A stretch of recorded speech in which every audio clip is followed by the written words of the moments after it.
A compendium of the Bible, a study of the book of Isaiah. The book derives its title from the author, whose name meant "the Lord is salvation," and is similar to the names Joshua, Elijah, and Jesus.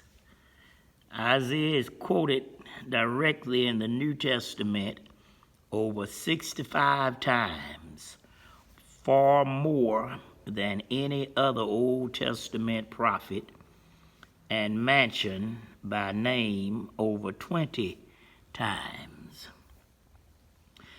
Isaiah, the son of Amos, ministered in and around Jerusalem as a prophet of Judah during the reign of 4 kings of Judah: Uzziah, called Azariah in 2 Kings, Joram, Ahaz, Hezekiah, chapter 1, verse 1.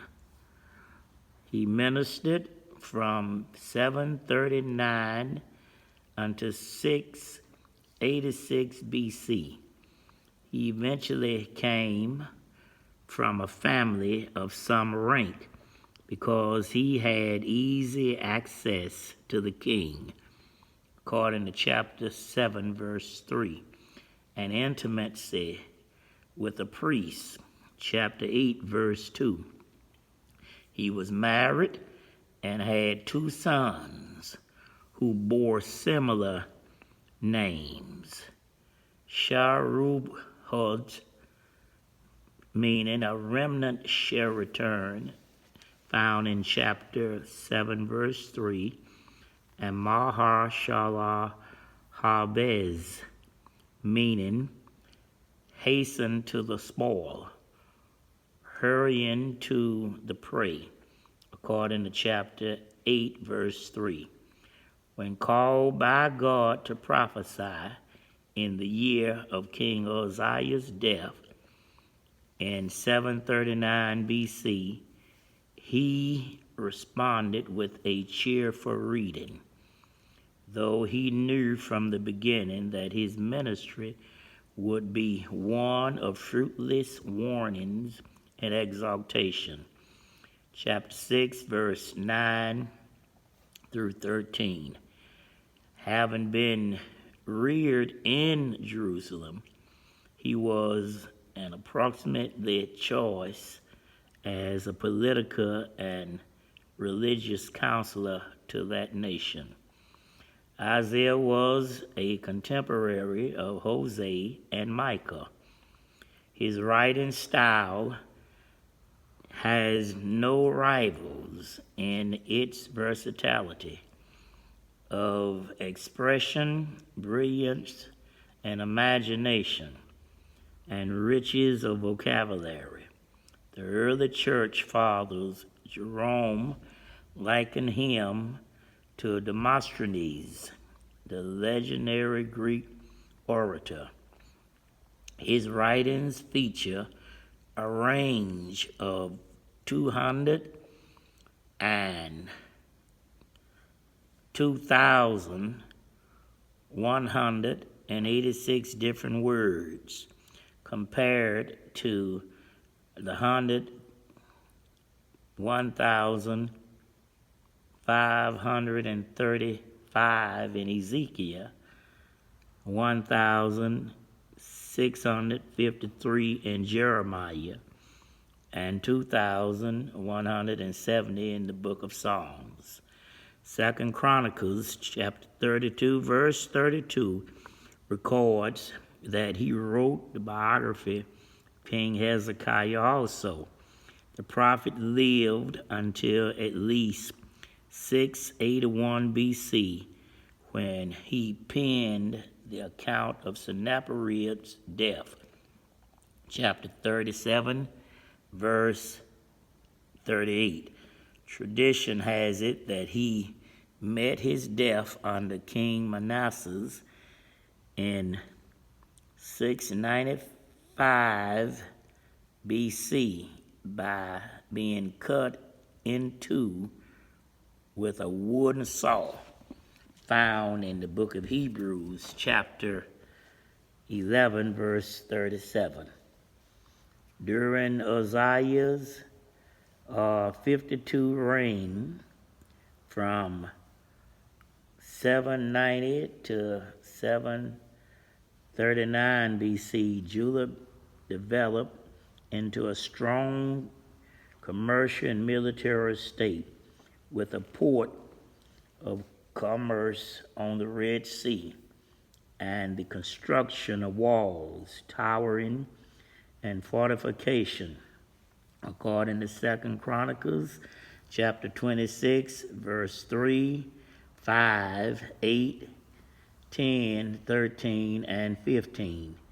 Yet the period witnessed a decline in Judah's spiritual salvation and status. Uzziah's downfall resulted from his attempt to assume the privileges of a priest and burn incense on the altar, found in 2 Kings chapter 15, verse 3 and 4, 2 Chronicles chapter 26, verse 16 and 19. He was judged with leprosy, from which he never recovered. 2 Kings chapter 15, verse 5, 2 Chronicles chapter 26, verse 20 and 21. Many challenges in a long and significant book such as Isaiah are numerous. The most critical of them focus on whether Isaiah prophecies will receive literary fulfillment or not, and on whether the Lord in his program has abandoned national Israel and permanently replaced the nation with the new church, so that there is no future for the national Israel. On the latter issue, numerous portions of Isaiah support the proposition that God has not replaced Israel with a new Israel.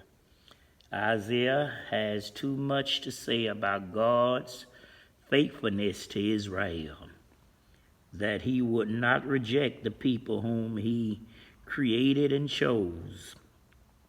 According to Isaiah 43, verse 1, the nation is on the Psalms of his hand, and Jerusalem's walls are ever before his eyes. Chapter 49, verse 16. He is bound by his own word to fulfill the promises he has made, to bring them back to himself and bless them in the future day. Chapter 55, verse 10 through 12. On the further interest and the former issue, literally fulfillment of many of Isaiah's prophecies have already occurred.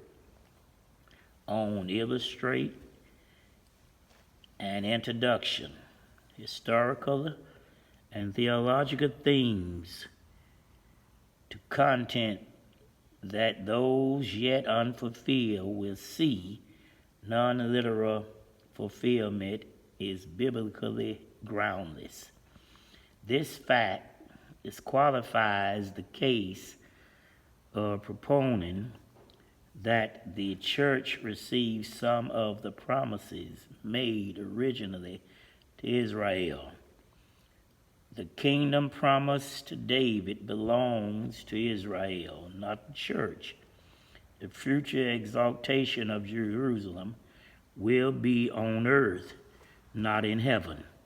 Christ will reign personally on this earth as we know it. as well as in the new heaven and new earth, according to Revelation chapter 22, verse 1 and 3. It has been said that the book of Isaiah is a microcosm of the Bible because the Bible has 66 books and the book of Isaiah has 66 chapters. Like the Bible begins with the creation, the book of Isaiah in chapter 1 and 2 talks about a new creation, and like the book of Revelation ends with the new kingdom and millennium, the book of Isaiah ends with a new millennium and a new kingdom. And like Christ is the theme of the entire Bible, when we read the book of Isaiah, it talks about its theme, which is Christ. For unto us a child is born, a son is given. Thus concludes the study of the book of Isaiah.